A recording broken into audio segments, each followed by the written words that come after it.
There aren't many faces people are excited to see first thing in the morning before they've even had their coffee. But the McDonald's drive-thru workers who take your order on the way to work have almost all of those faces. Because nothing brings more joy in the morning than a 99-cent any-size iced coffee. Pair it with the glazed pull-apart donut for a truly great morning. Prices and participation may vary. Cannot be combined with any other offer. Only available until 11 a.m. Ba-da-ba-ba-ba.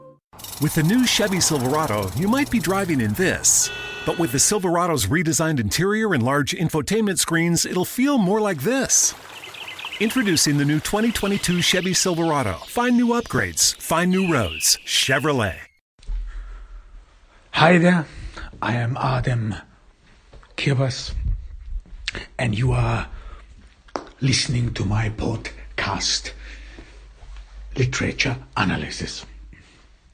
Today we will start analyzing a very famous play by William Shakespeare, Macbeth. I mean, truth be told, it is indeed true that Shakespeare is the greatest playwright who has ever lived. This is, of course, beyond doubt. And it is indeed interesting to talk about his life as well.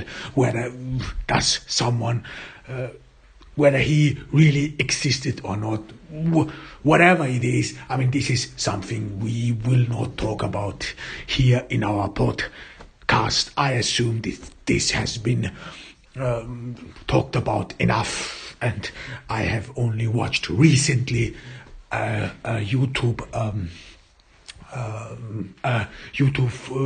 documentary about Shakespeare, where it actually is not really clear, or this has not really solved. So we will not come to a conclusion. However, so I some sort of pretty much omitted talking about Shakespeare in his private life. Of course, you will have to. It would be interesting to talk about the time Shakespeare lived, of course, but again, this is something we will leave out as well, because I think that an author, this is what, if you're an author yourself, this is what you perceive as well, that if you write something, there are a lot of conscious processes going on, especially here, if you some sort of write attentively, but there are as well as a lot of subconscious processes going on. You do not have to believe in psychoanalysis, but this is what pretty much happened. So writing is something, I don't know how to explain it more accurately, but it is some sort of letting your thoughts go, letting your or let your brain create mental images, if you know how to write. Or one key advice for writing is, if you want to write a novel, if you want to write with science fiction, fantasy, whatever, start not with the protagonists, but start with the world. So create in your mind the world, create in your mind the scene, and then things get easier, because you have some sort of already setting, and every character then in your mind some sort of moves in this setting, and so on and so forth.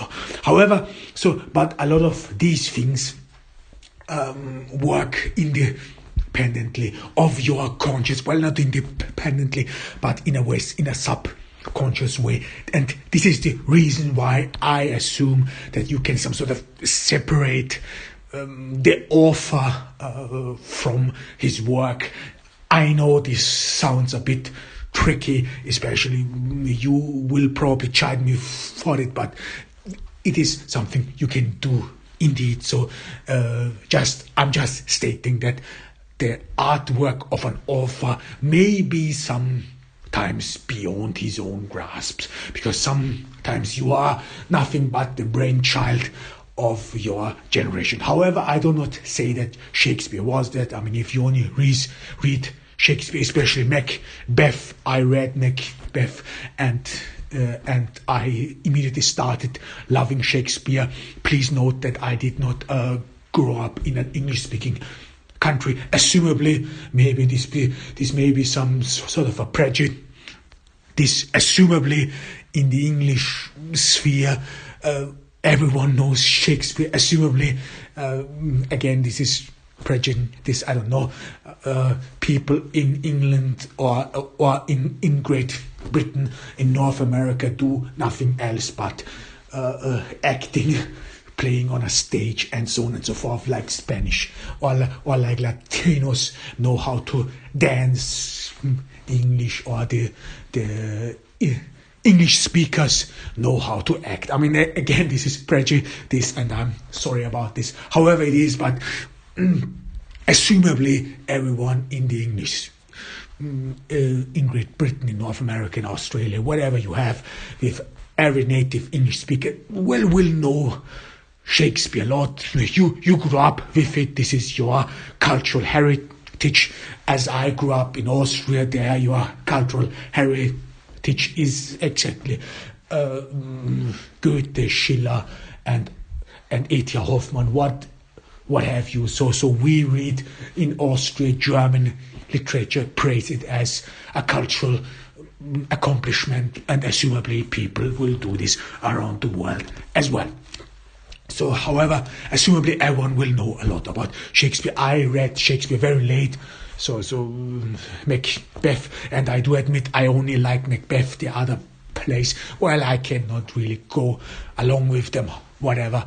But Macbeth, and if you read Macbeth, there you see really the genius of William Shakespeare. This is beyond doubt. So, no matter whether you believe this was a group or one person, this was ingenious. I mean, if you read the understanding, I mean, if you read Shakespeare and if you really imagine it, then you understand that this man had had a deep understanding, not only how a play works, but as well as how you should present a play, how it is being perceived or could be perceived by the audience. This is again, you have to read or understand Shakespeare's play, that these things are played in a theater, and you some sort of have to adjust your play to it. I mean, we all grew up with the TV, and some of these things, for example, that a woman or that a man would some sort of hold a speech about his pain, hold a speech about love, and oh my goodness, she can't find true love, or she's in love, or she has lost the love, all these tragedies. From our point of view, who grew up with TV, this is some sort of unbearable, oh my goodness, what should we make of this? I mean, this all like all those Bollywood movies, you have to say, well, why do they have to dance, or why does she have to sing about her being in trouble, whatever it is, but it is some sort of understandable, or you understand these from the perspective of stage. I mean, if you're on the stage, you cannot some sort of have complex, I would say, complex dialogues, at least not without the support, or with visual support. I mean, if you have on a TV, you have actually a great instrument on the display, and this is that you can show without telling it. I mean, you can. There are some great movies where people read or say less, but the visual impression does it. So the visual impression cuts you. This is easier. This is really easier. So on a screen to some sort of convey information. This is not so easy if you are on stage theater. We have to be aware that Shakespeare lived around 1600. This was a different time. This is something we all have to take into consideration, but the ingeniousness of Shakespeare is what you really see if you read Macbeth. And I think Macbeth, my personal opinion is Macbeth is the best he has ever written, there you see that he really understands the audience. And this is what, if you want to be a good author, always some sort of desire, knowledge. If you want to accomplish something, of course, if you want to write a bestseller, if you want to accomplish anything as author, then of course you should ask yourself what people would want to read.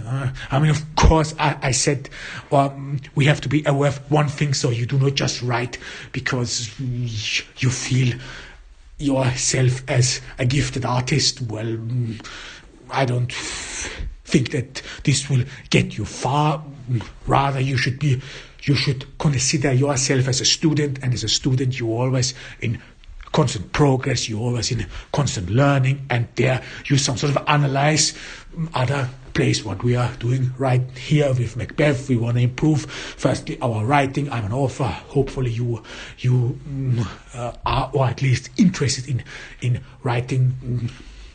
And the second thing is what we will find a lot in Macbeth is some sort of our philosophical understandings. Whatever, but however, I will not go into analyzing Macbeth through I would say a rigid,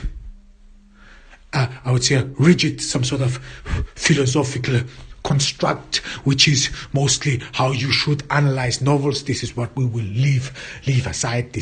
I think this leads to nowhere if you some sort of have already made up your mind that you should some sort of analyze literature in a certain way. There are a lot of school of thoughts. We will not go into detail with that, but rather really try to look into the play, the structure, and then try to gain something out of it, improve ourselves, because we are students. We are not, or we think that if you're an artist, you are not born as an artist, right? Quite contrary. This is like physical exercise. You need exercise. You need to improve yourself in order to become good. And one way to become good is not only just read stuff, but really analyze it, try to grasp it. And especially if you're an author, you have to analyze things a bit differently. Of course, there are, I would say, 3 types of readers. The first types of readers, these are people who some sort of seek entertainment, leisure, and so on. This is how we watch movies. This is how we watch plays. We want to have a good time, maybe some sort of, either we want to have some comedy, some fun, or some grabbing tension, a thriller or horror, whatever it is. So we are rather seeking emotional satisfaction and just, I would say, pass the time. The second type of reader, these are, I would say, those who some sort of analyze a play, a book, a movie in an analytic way. They are not writers themselves, but rather some sort of intellectuals, academics who, especially if you go to the university or if you attend university, you some sort of have to read a book in a certain way, in an analytic way, in order to make sense of it, and so on and so forth. And the third way is, this is how you should read as an author a play, and this is where you have to watch and structure how it is built, what is a good opening, what is a bad opening, what is some sort of a stylistic finesses, what is bad, what is good, and so on and so forth. So we will go the third way and look at Macbeth from an author perspective to improve our writing.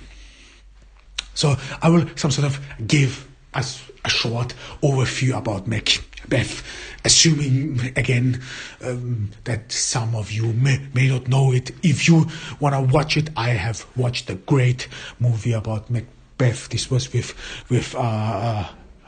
Michael Fassbinder.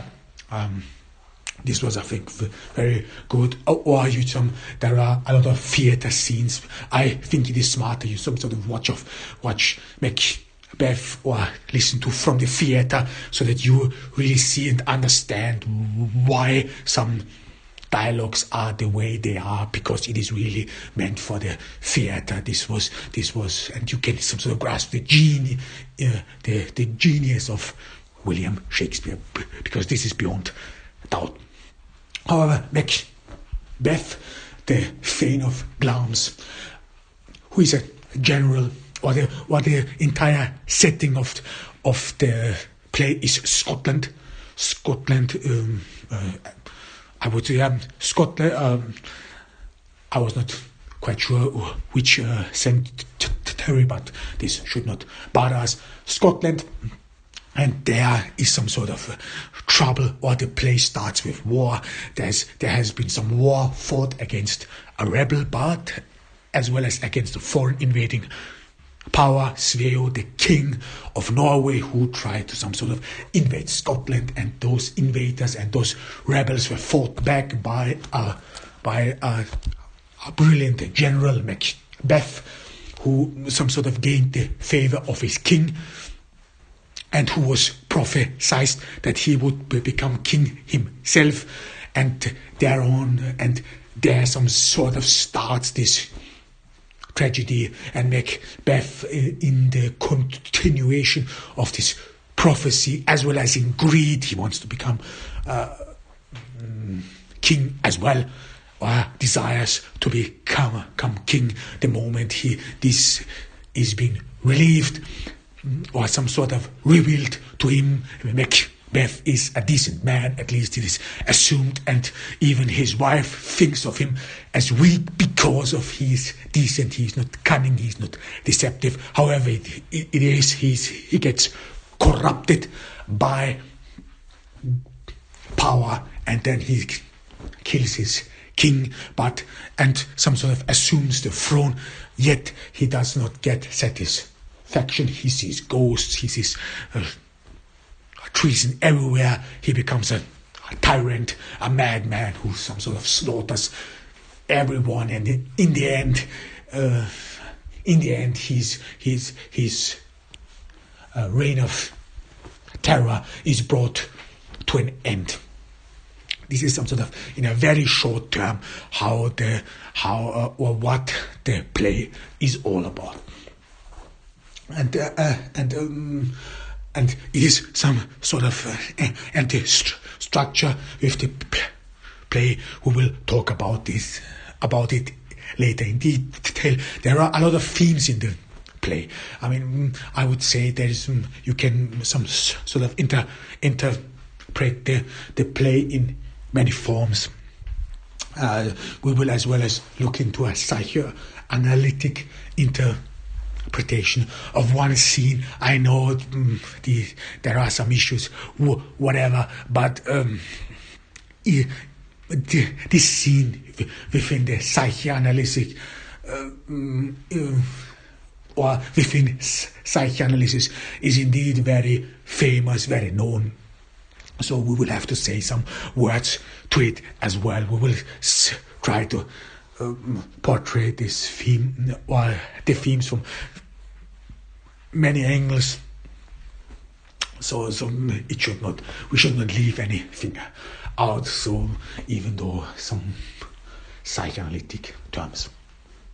However, the play starts with, this is again something with the theatre, and this is something you see at many Shakespeare plays. This is something, or the way the play starts, this is some sort of forced on you because it is a theatre. This is, or the beginning of the play, at the opening, at the play, this is some sort of a opening, if you do not mind this stupid phrase, but this just means that in the beginning some sort of the cast is being introduced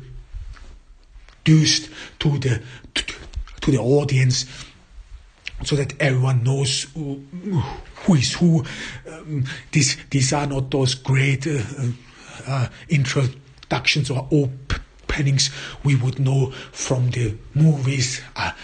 For example, a great introduction is Breaking Bad. I mean, Breaking Bad, some sort of starts in the middle and with some sort of leaves there, or is a great cliffhanger, and then some sort of grabs the audience, and you then more and more understand and figure out what this is all about. There are a lot of creative beginnings where is some sort of concealed who is who, what is who, which then when the plot progresses is a great plot twist. Why you did not know this one coming, and so on and so forth. So these great beginnings, these are of course missing in that sense, because you are confined to the theater. You have to introduce your audience to the people. So in the beginning, some sort of open beginning, we have a narration what is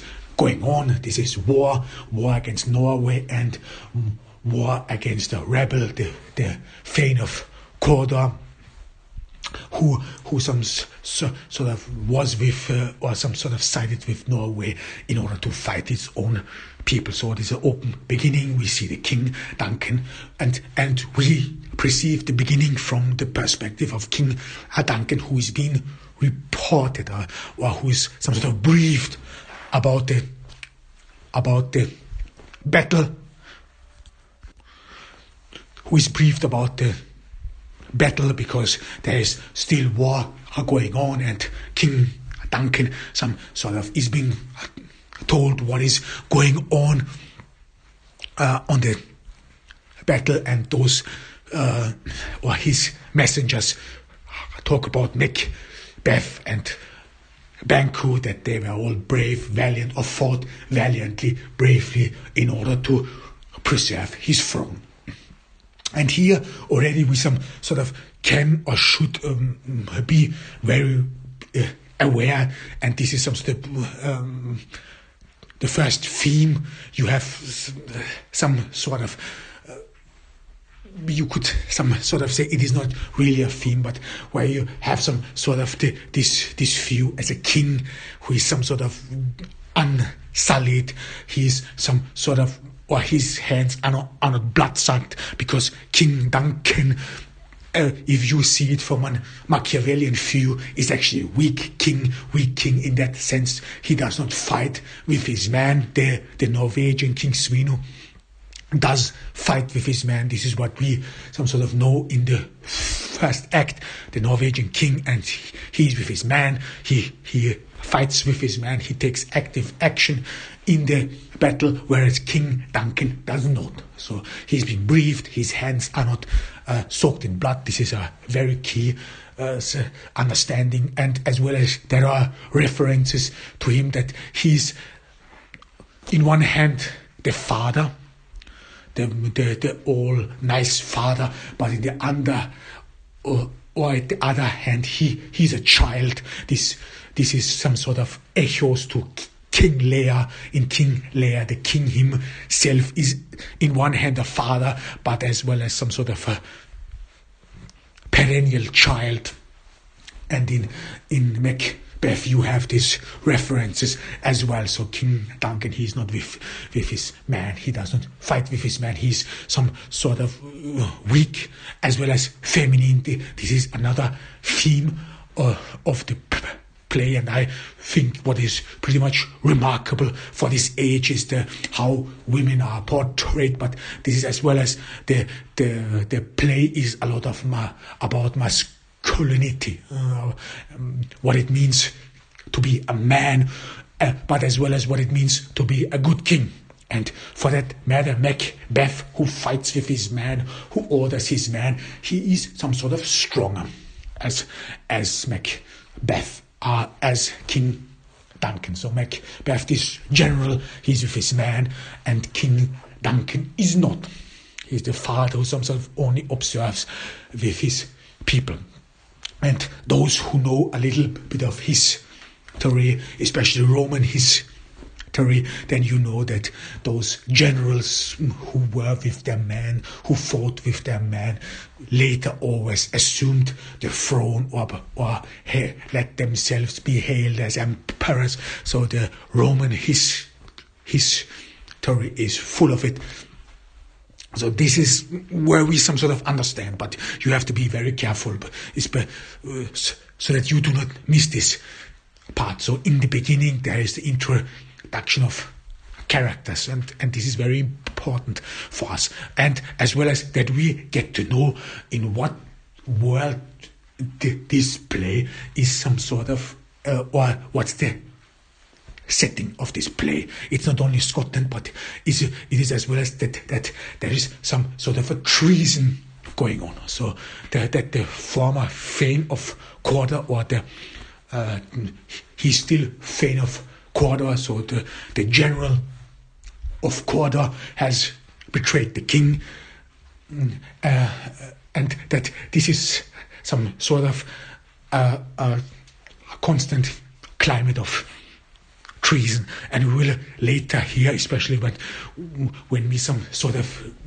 listen to the confession of Malcolm in the fourth scene, or in the fourth act, that this is some sort of a constant circle. So this is some sort of, in a way, inevitable. So there is a constant circle of treason. And we come to understand, in a way, why this is.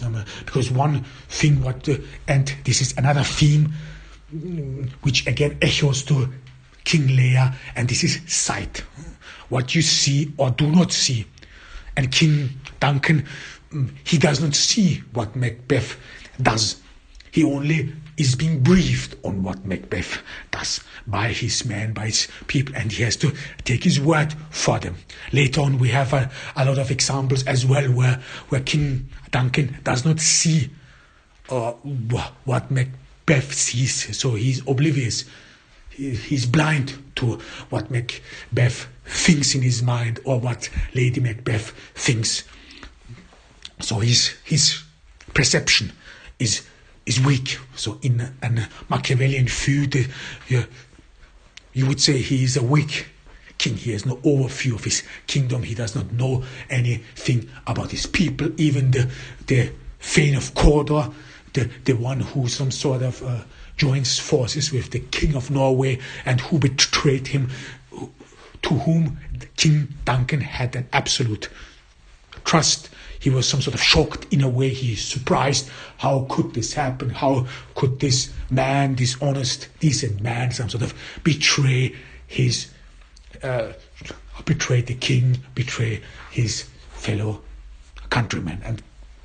And this is one reason is here, because Duncan is weak, and this some sort of builds upon it continuously, and we some sort of understand why this is.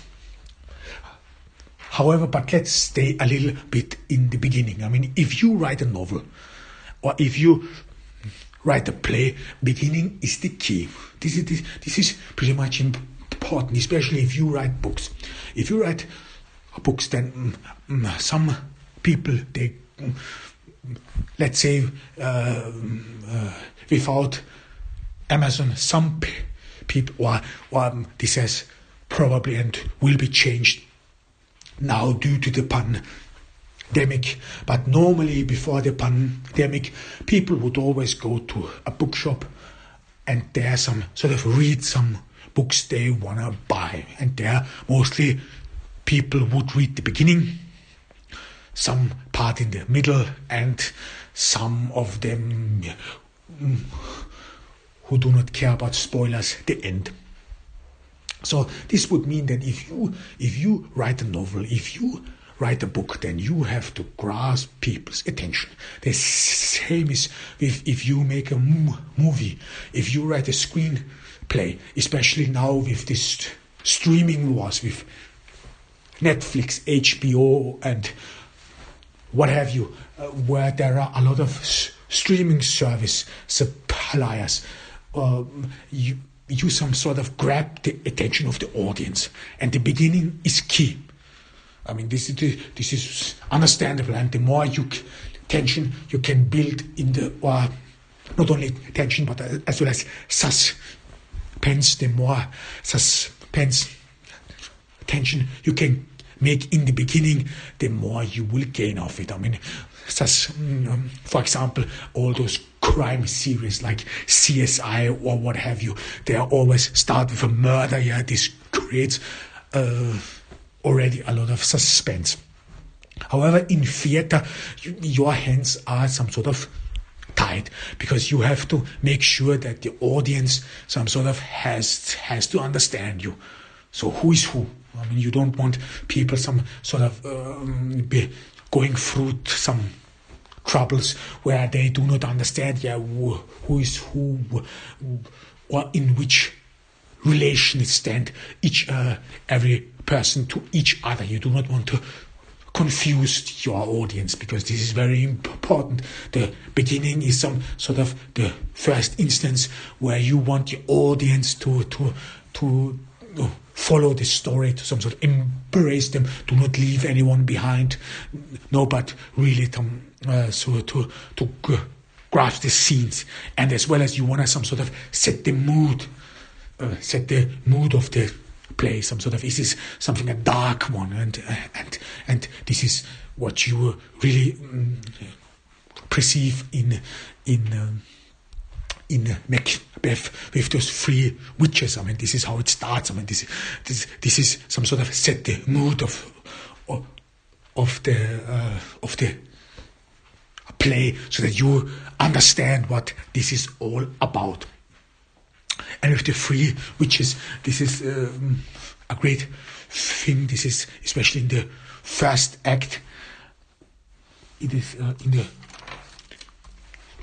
first act and in the third scene where you have a witch who talks about having asked a fat woman whether she can some sort of give her a chestnut, and this fat woman refused, and because of that, the witch haunts her husband, who set sail for Aleppo in a ship that is called the Tiger, and she will some sort of be or transform into a big fat rat and some sort of eat all his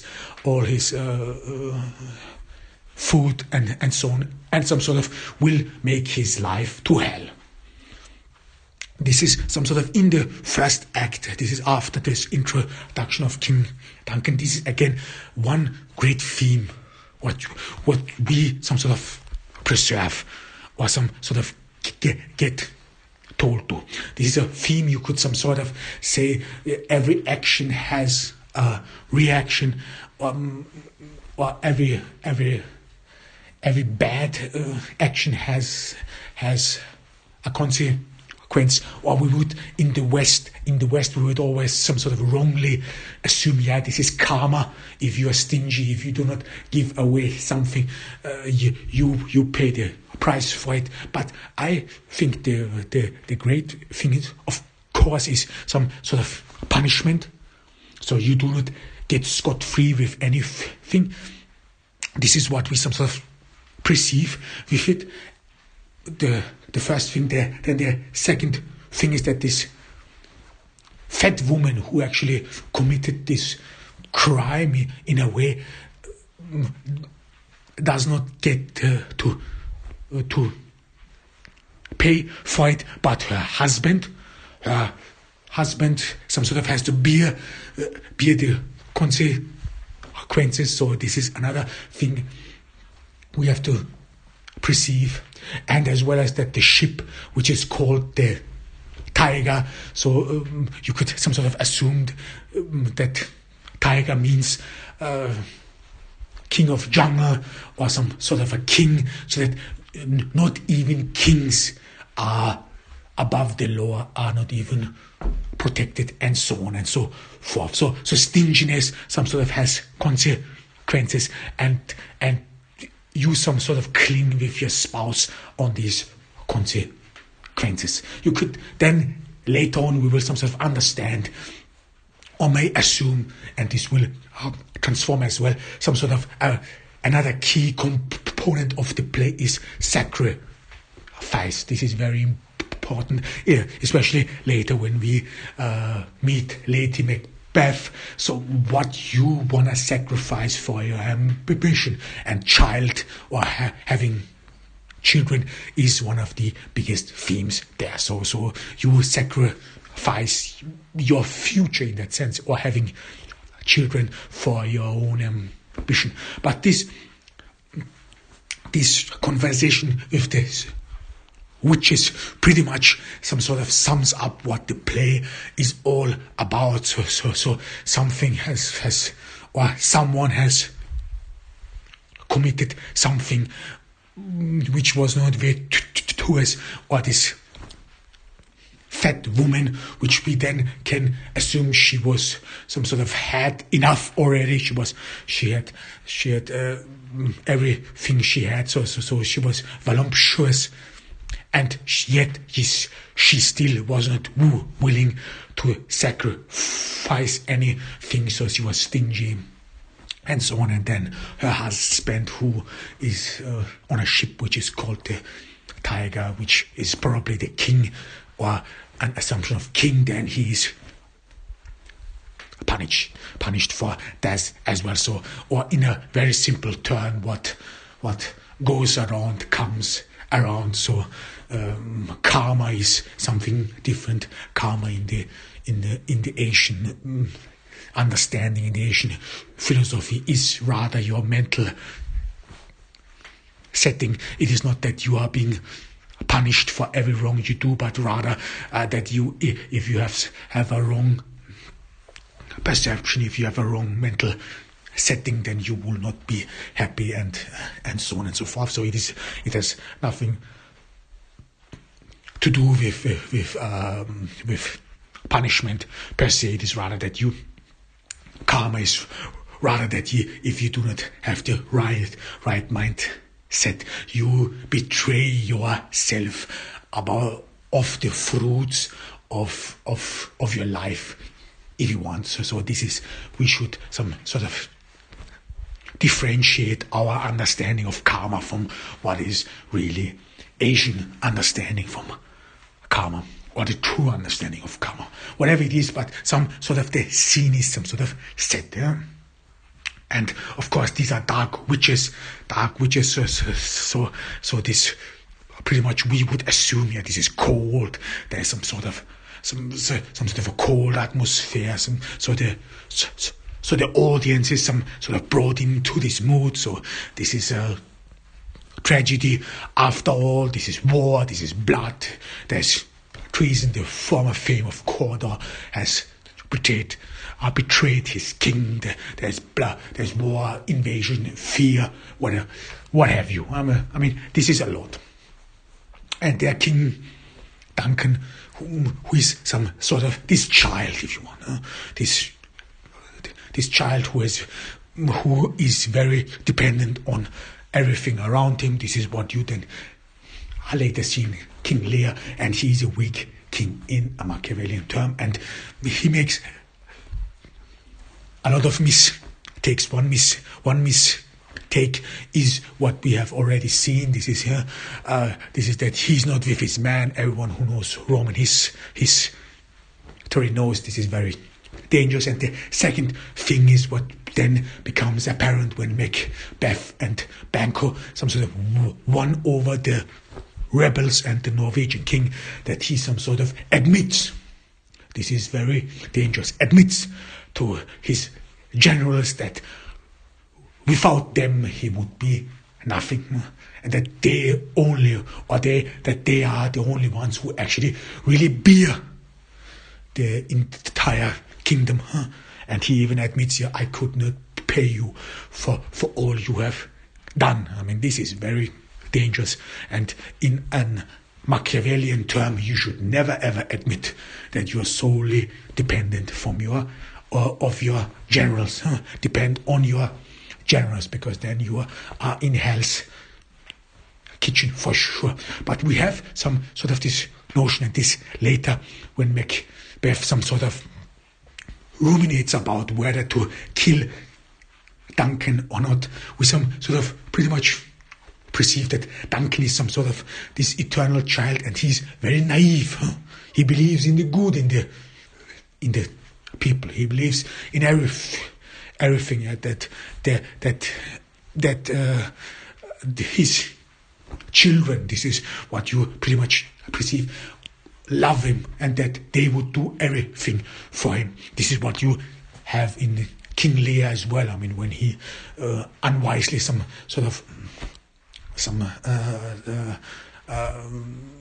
breaks apart his kingdom so that his children can have something, but however he pays them dearly because he assumes that his children love him unconditionally. And this is something you have here in Macbeth as well.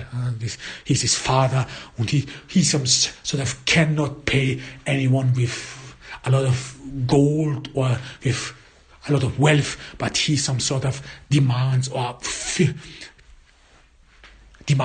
affection from his children without anything in return. It is then later said, this is when Macbeth meets the king after he has fought this battle successfully, that he then talks about his duties he has to his king, to his liege, to his father, and there's a very interesting conversation between the king and Banquo. Banquo is some sort of the second general who fought with Macbeth fought alongside Macbeth. And the discussion is about that the king is the one who sees his generals as his children.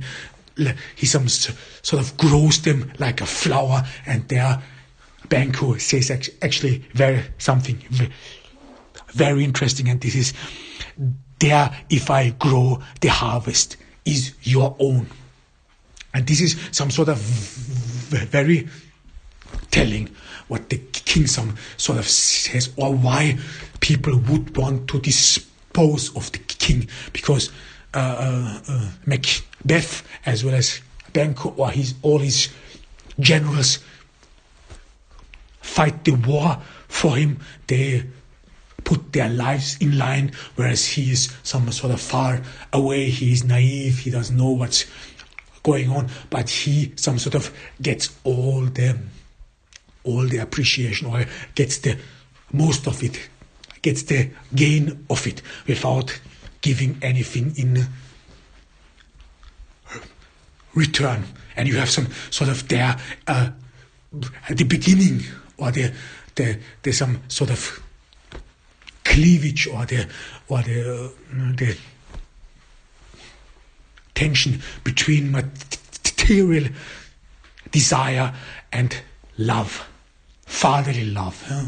Do you want some gain? Do you want to make material gain? This is very important when in the fourth act, when Malcolm in a way admits that he has some deep desires, even though it is meant as a test for Macduff, but yet it is some sort of confusing. However, but there you again see some sort of this tension between material gain and fatherly love. For example, King Duncan makes Macbeth to the new Thane of Cawdor, but he gives Banquo, who fought with Macbeth as well, just a hug.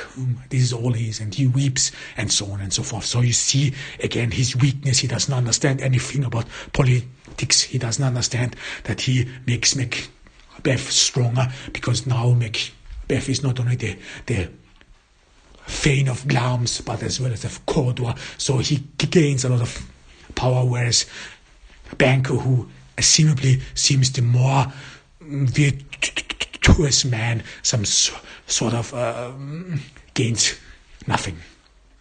We will talk about this further the next week. So I hope you can join us. This was Adem Kebas from Ordu in Turkey. We are still in the pandemic and heading towards New Year. I hope that you all take care of yourselves and I wish you a happy New Year. Bye. When so much of life is about the big moments, it's the details in the all-new 2022 Grand Wagoneer that make the small moments truly special. Take joy in American premium design and available technology, like the 23-speaker Macintosh reference entertainment system. And with seating for up to 8, no detail is overlooked, because it's the details that make every journey grand. The Grand Wagoneer. Grand adventures return. Wagoneer is a registered trademark of FCA US LLC. Membership fees apply after free trial. Cancel anytime. Can I be real for a second? That goal you have to exercise and eat better, you really can do it. But nobody is going to do it for you. And nobody has to, because you can do it if you have the right tools and a community that cares about helping you get results. And that's us, Beachbody. It's as convenient as your TV or laptop, but you need to decide that you're worth it. Let us help you succeed. Here's how. Go to beachbody.com to claim your free membership and start feeling great.